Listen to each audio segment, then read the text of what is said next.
Bill. When's lunch? Alright, Where's my lunch? Let's hurry up with this shit so we get to the lunch. Alright, because you still got that thing. Yeah. You bought some money for that, right? Yeah. You sure? Oh, you know what? I forgot the duffel bag. I don't even want to fucking do this anymore. What a slam! It's back to you, grouches. My crew just might roll on you like TP. Hey guys, welcome back to the channel, Lostlegendstv. We are Ready to MC. I'm Ray. And I'm James. To continue on the fan film thing, we promise we won't do too many more. I mean, we'll do some in the future, but when we start doing actual films. But yeah. We're going to review a Halloween fan film because I'm big on Halloween, of course. You know this by now, if you're a fan of the channel. This is called Halloween Inferno Part 2.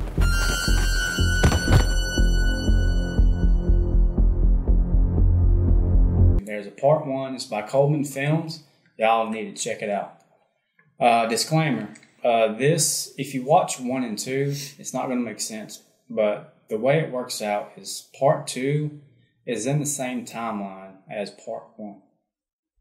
To explain, because I don't think you've seen Part 1. No, you just at the end of Part 1, Michael gets a brand new mask, right? It's Michael Myers' mask. But in this one, I just know what you've seen. So just know this is kind of a prequel to what happened in Part 1. But nonetheless, opening scene, they reenact the 1978 ending. Mm-hmm.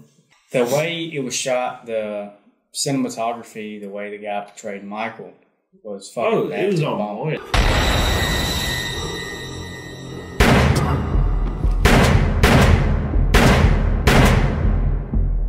Especially like I said, I've always stated like whenever we watch fan films, like if they take the right shots and the quality looks great, I mean, as long as the action's decent, it's a pretty good fan film. Mm-hmm. You know what I mean? Definitely. Because it's hard to just put random people in there and make them, oh, like he's going to be a good actor, she's going to be great. You kind of have to just like work with people with what their skills could be in that situation. But, like I said, the cinematography was great. Even like the makeup effects, because old girl, you know, she was bleeding and everything. Yeah. Like, you wanted to explain this, but like, there was one part where the police officer, he goes inside the house because she said her husband had been attacked by a dude with a knife. He goes in the house and he turns around and turns straight into Michael Myers. And that officer is a young Hawkins from Halloween 2018. Mm-hmm. They got stabbed in the neck by the new doctor.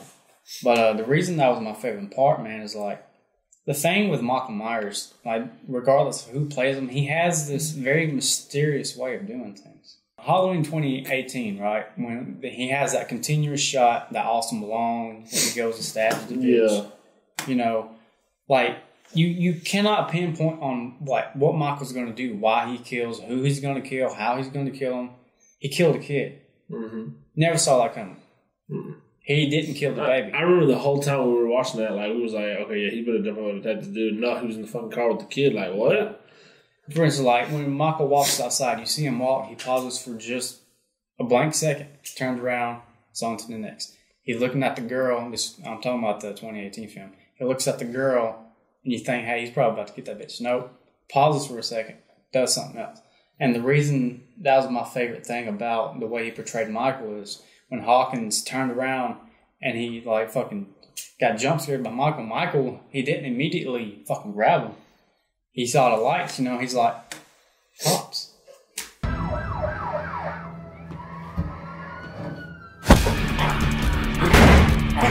You know, grab him by the fucking neck. Yeah. Like, it's the small, subtle things like that I really think they really pinpointed on. Later on in the film is the Inferno Michael. Half his face is burned, got the gunshot. They got some badass sequencing in that garage scene.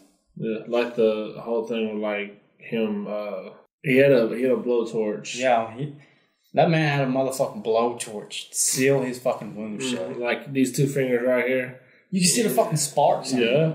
Whether that was like practical effects or what, that was cold.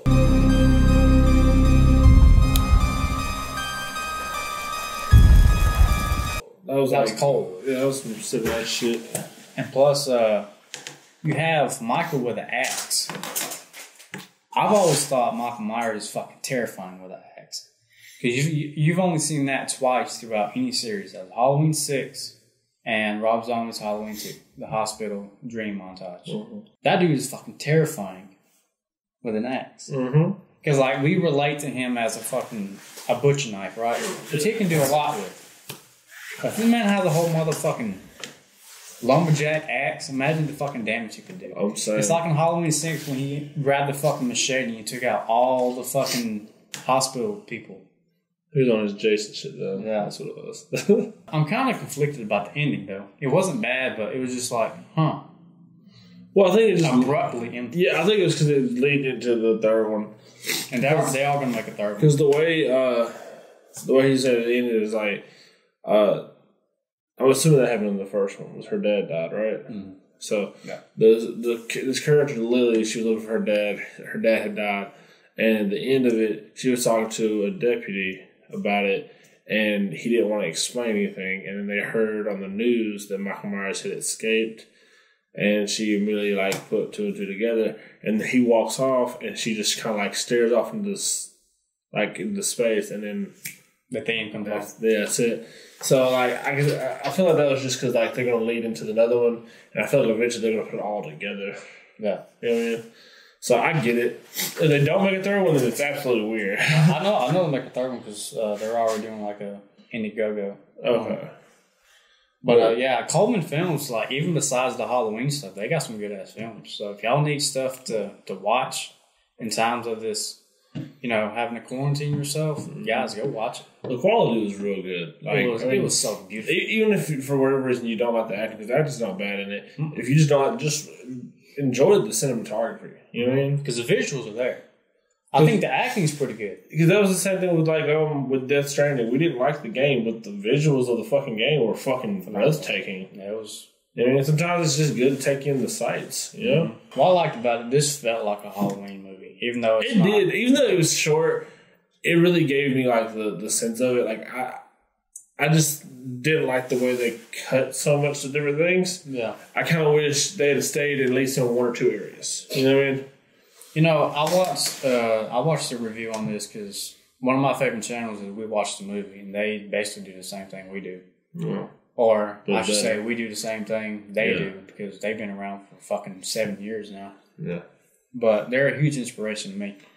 Mike put it very well, and I agree with 100%. If this was the movie we got next year like that, even though it wasn't James Jude Courtney or anything like that, I'd be happy with it. Well, like I said, the way that they were going, I feel like if I watched the first one, it pieced together a lot better. But the way that they're going, just watching that one, it still felt like part of it literally felt like I had just come home from work and Ray was watching Halloween. I just walked in and watched that scene. Yeah. And that was it. That's all I was able to watch, a good 12 minutes of the movie. And I gotta go to work and tomorrow we go get some sleep. But it still felt like I was watching a Halloween movie. You know what I mean? And they even had the Dr. Loomis voiceover. Yeah. I don't know who did that, but they did a damn good job. Yeah, the sheriff was listening to it, a playback of it, and that was pretty cool. Oh, yeah, it was. I also like the fact that they had the old tape recorder thing. Yeah. You know what I mean? Because that would only make sense, I guess, to hear Loomis on an old tape recorder type. Well, with this new timeline, I'm not sure when he died because they don't really specify. But, he was in his 40s, I think, when he did the first Halloween, so it couldn't have been long. No. But guys, I guess we're going to wrap this one up. If you got another fan film that you want to check out, let us know. If you don't want us to do any more fan films, I guess let us know that too. If you want us to react to something, feel free to drop it. If it's yours, drop it. Feel free. 100%. We'll give you as much honest criticism as we can about it. We're not going to be absolute dicks, but we'll tell you where we think you could have done better, or because criticism's how you get better. You know what I mean? Yeah, the criticism isn't bad. Yeah. It's room for improvement. I go to him all the time with shit. If I write music, I'm like, hey, how do you feel about this? Or and I'm the same way. Any score I do, I normally show you. Yeah, he'll just bring me in there hey, what do you feel about this? You know what I mean? So criticism helps everyone. So if you want some criticism from us, drop it. If you don't have it, if you have anybody who you think would have something that we could critique, if you think like they could put it out, they just haven't seen us, tell them to send it to us. You know, the email will be in the description. So gladly check it out for y'all. I'll check it every day. Yeah. So until next time, deuces and adios.